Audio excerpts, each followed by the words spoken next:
Damos comienzo a un nuevo comentario bíblico expositivo. Servidores de Dios. Quien te habla es Manuel Cornejo. En esta ocasión estaré compartiendo en el Evangelio de Mateo, capítulo 1 y versículo 18, donde dice: El nacimiento de Jesucristo fue así. Estando desposada María, su madre, con José, antes de que se juntasen, se halló que había concedido del Espíritu Santo. Mateo desarrolla el modo en que Jesús tomó su humanidad de María, ya que en el texto anterior, es decir, el versículo 15, la segunda parte, el evangelista afirmó que de ella nació el Cristo. La concepción de Jesús en María fue una obra del Espíritu Santo, y Mateo intenta enfatizar y ahora detalla que a diferencia de todos los antecesores de Jesús que tenían Padre humano por medio del cual se produjo la concesión, en este es absolutamente diferente, sin intervención del esposo de María. Note que lo que antes había sido una afirmación implícita de la concepción virginal de Jesús, se expresa ahora determinadamente como un milagro del Espíritu Santo. El relato del nacimiento, según Mateo, se da como un hecho histórico. El nacimiento de Jesús fue así.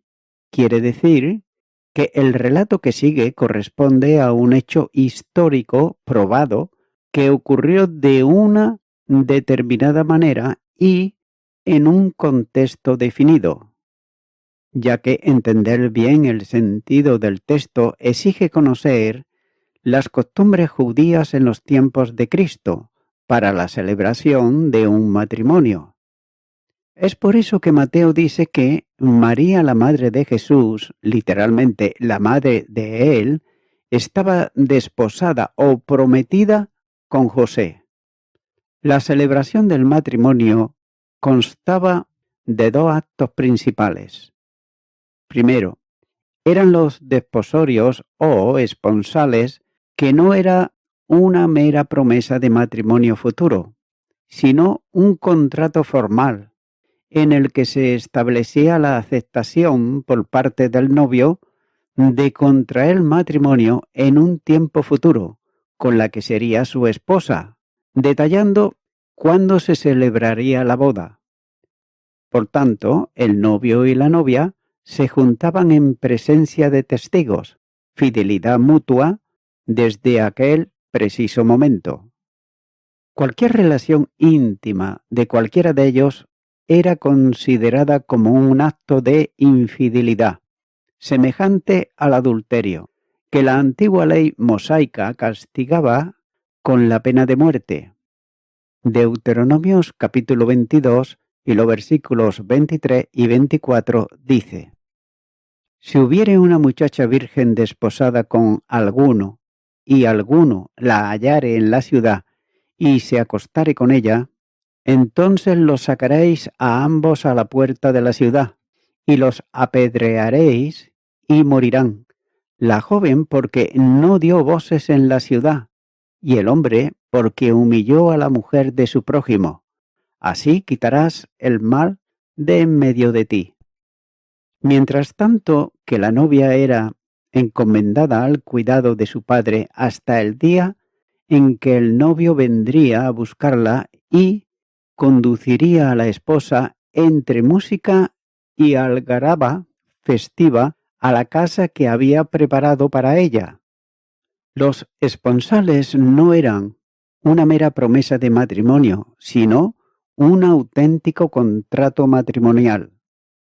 Y note que tal era así que si el esposo moría en ese tiempo, era considerada como viuda, de modo que los dos, desde el momento de los desposorios, tenían todos los derechos y obligaciones matrimoniales. Mateo, hace mención expresa a ese tiempo de espera en el que los novios aún no vivían en la misma casa. El evangelista afirma que aún no se habían juntado, ya que los dos estaban formalmente unidos en matrimonio por medio de los desposorios, pero no se había celebrado la segunda ceremonia en la que el matrimonio pasaba a vivir junto.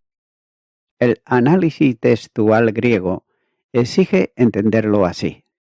Y el segundo acto del rito matrimonial no había tenido lugar, cuando dice que antes que se juntasen.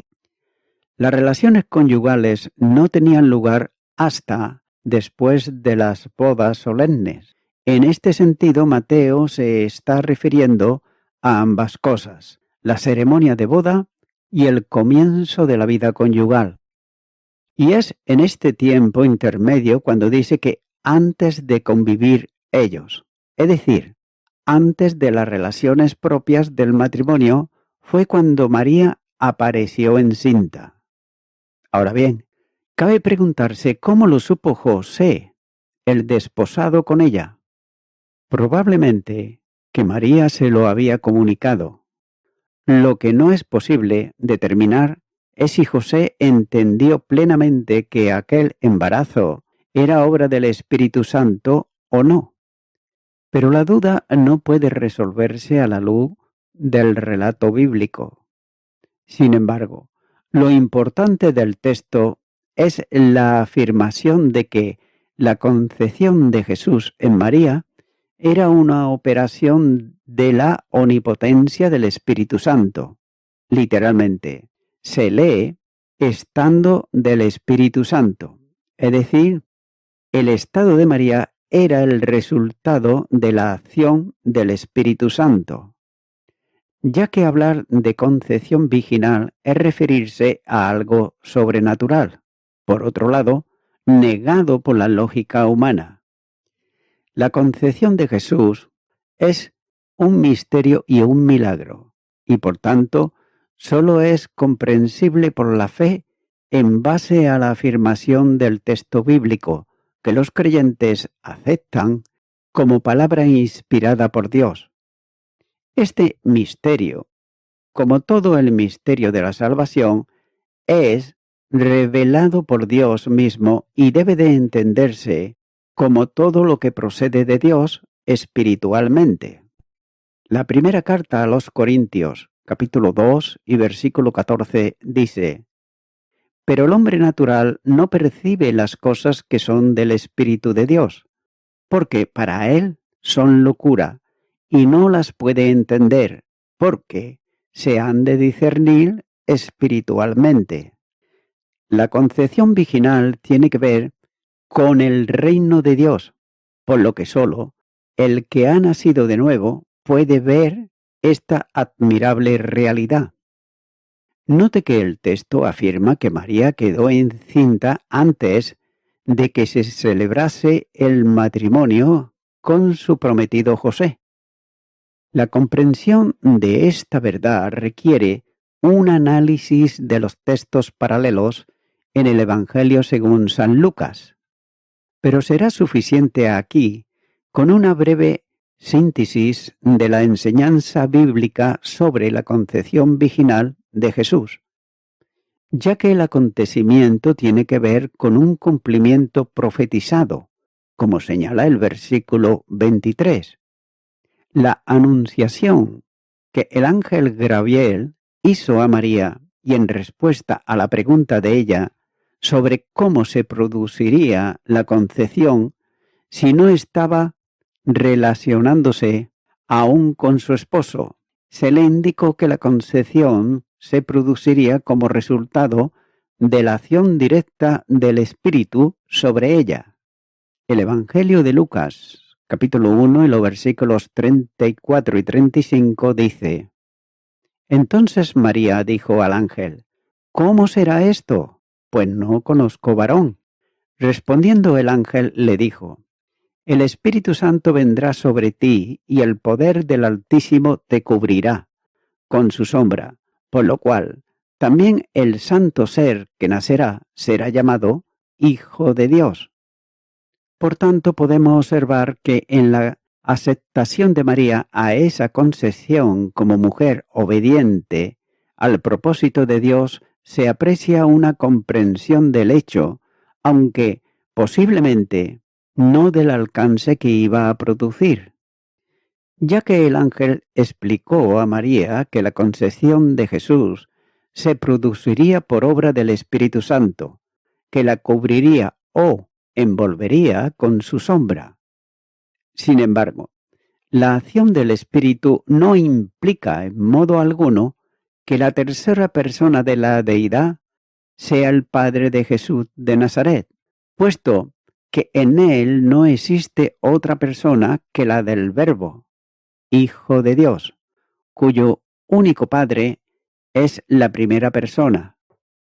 María no debiera tomar parte alguna en la concepción virginal, simplemente entender que era el instrumento que Dios había escogido para introducir a Emmanuel entre los hombres. Lo que sería alumbrado por ella en Belén de Judea es lo santo, como señala Lucas capítulo 1 y versículo 35.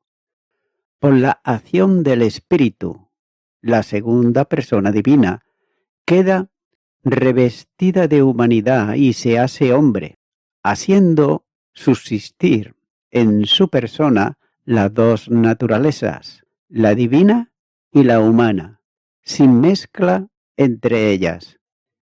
El hecho de haber sido concedido originalmente por el Espíritu Santo no confiere a Jesús la filiación divina intratrinitaria, sino que la manifiesta. El Hijo de Dios en forma humana vino a ser de este modo de mujer. Gálatas capítulo 4 y versículo 4 dice: Pero cuando vino el cumplimiento del tiempo, Dios envió a su Hijo, nacido de mujer y nacido bajo la ley. Por otro lado, la creencia en la concepción virginal de Jesús es una constante en la doctrina de la Iglesia. La primera profesión de fe sobre esta verdad aparece en el símbolo de Hipólito en los años 215 y 217, que luego se extiende al resto de los credos a lo largo del tiempo. Podemos concluir esta síntesis afirmando que conforme a lo que las Escrituras enseñan, el Hijo de Dios fue concedido como hombre por el poder del Espíritu Santo en el vientre de la bienaventurada Virgen María, de la sustancia de ella, por lo que siendo Él eterna y verdaderamente Dios, asumió verdaderamente naturaleza humana, haciéndose hombre, para ser lo que los hombres son, salvo el pecado y el poder, ser el sustituto suficiente y pleno para obrar la redención de los hombres. Con todo, no debe situarse la concepción virginal como fundamento de la impecabilidad de Cristo, cuya ausencia de pecado en su naturaleza humana se debe, por su lado, a la concepción por obra del Espíritu Santo, pero esencialmente a causa de la subsistencia de esa naturaleza en la persona divina del Hijo de Dios, que santifica plenamente la naturaleza humana al hacerla suya propia. Ahora bien, cabe preguntarse si era absolutamente necesario que Cristo hubiese nacido sin relación de varón. Ni física ni metafísicamente era necesario en razón del pecado heredado, que se transmite tanto por el Padre como también por la Madre. He aquí, en maldad he sido formado y en pecado me concibió mi madre. Salmo 51, versículo 5. Es decir, que cada persona humana concedida en solidaria con la cabeza de nuestra raza, el primer Adán, pero que no estuvo presente en la humanidad, concedida en razón de la presencia continua de la segunda persona de la deidad, que la santificó metafísicamente incompatible con el pecado.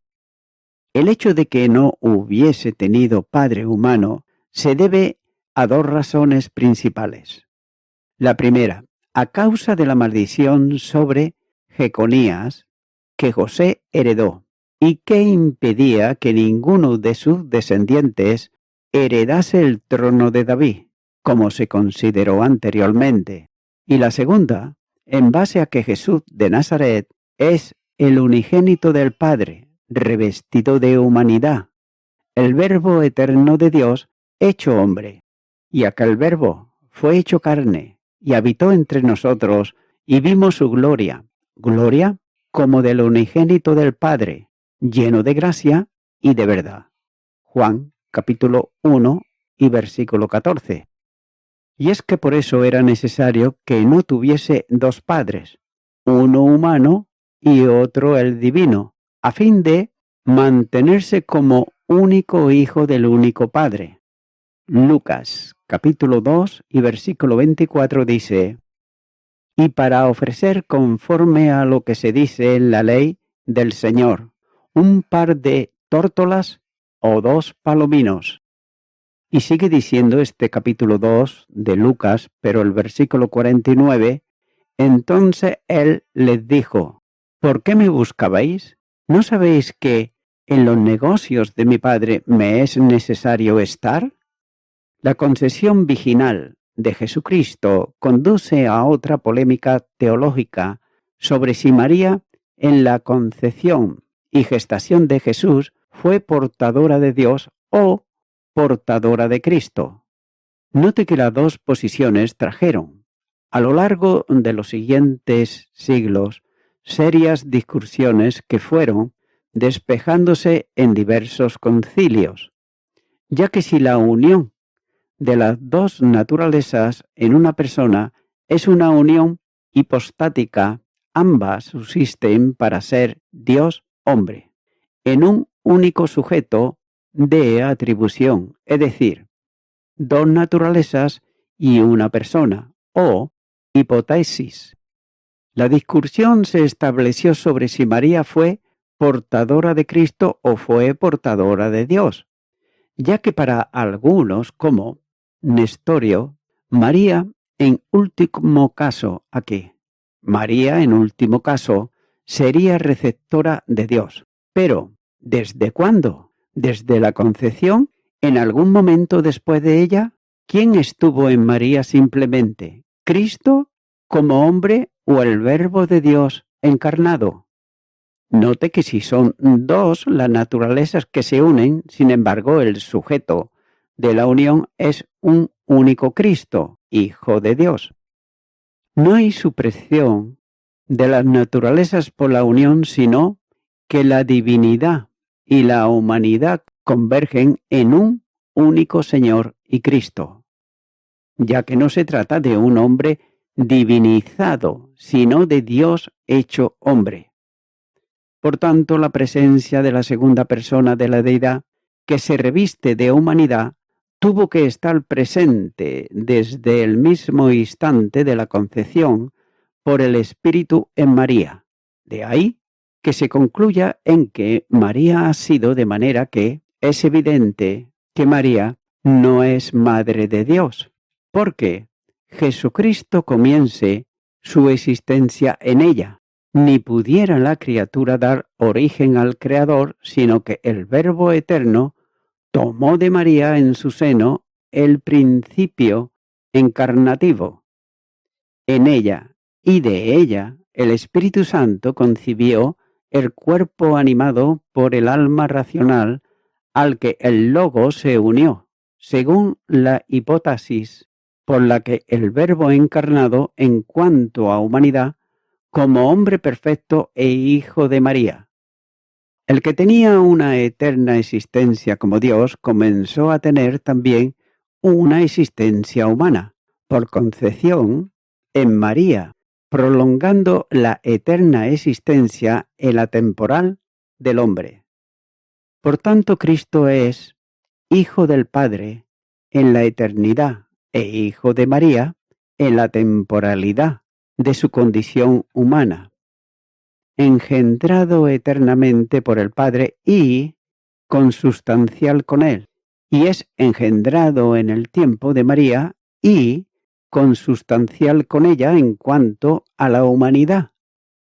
La unión de humanidad y deidad en la persona divina del Verbo se produjo desde el instante mismo de la concepción. La humanidad de Cristo es plena y es perfecta porque es la humanidad de Dios.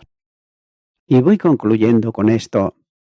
Amigo y amiga oyente, no caiga en las trampas del racionalismo.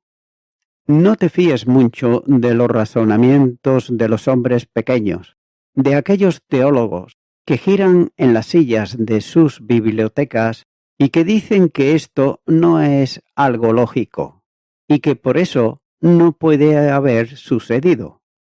Muchas veces los hombres han dicho que ciertas cosas no pueden suceder y sin embargo ocurren.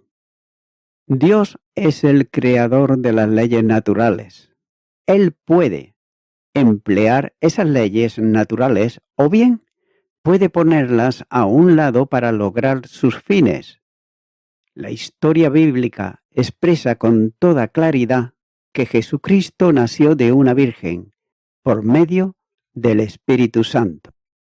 Amigo y amiga oyente, para los incrédulos, ellos prefieren creer las mentiras antes que la verdad expresada en la Biblia, la palabra de Dios. Pero si tú crees en la palabra de Dios, ahora yo te invito que por fe acepte a Cristo en tu corazón como tu único y suficiente Salvador. Si nunca antes la has invitado, si nunca antes has creído firmemente en la palabra de Dios o tenías dudas, pues yo te animo a que ores conmigo esta oración que voy a decir y repite y di. Señor Jesucristo, he creído muchas veces lo que me han contado los hombres, pero sin embargo no he leído tu palabra. Pero ahora yo creo que tú eres el Verbo de Dios encarnado, el Hijo de Dios, el unigénito del Padre. Por ello vengo ante ti, pidiéndote perdón por todos mis pecados, me arrepiento de ellos y te acepto ahora como mi Salvador. En tu nombre, amén.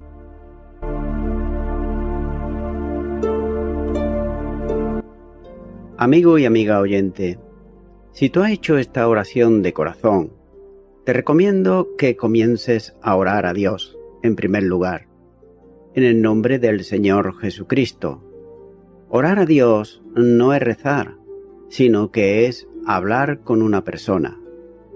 También te recomiendo que leas la palabra de Dios y lo hagas a diario.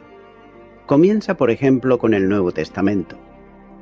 Y también, por último, te recomiendo que para que puedas crecer espiritualmente, te congregues en una iglesia cristiano-evangélica, donde se predique, se enseñe y se practique la sana doctrina y la palabra de Dios. Congrégate ahí y con el tiempo podrás crecer espiritualmente y también servir al Señor Jesucristo. Que Dios te bendiga. Y a toda la audiencia, nuevamente ya me estoy despidiendo de todos ustedes y será hasta el próximo programa. Que Dios os bendiga a todos.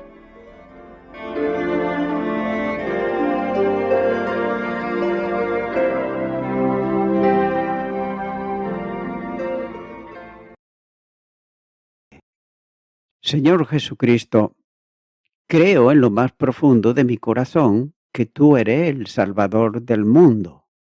Creo que tú eres el Hijo de Dios y por tanto vengo ante ti ahora pidiéndote perdón por todos mis pecados, de los cuales me arrepiento y te recibo como mi único y suficiente Salvador. En tu nombre. Amén.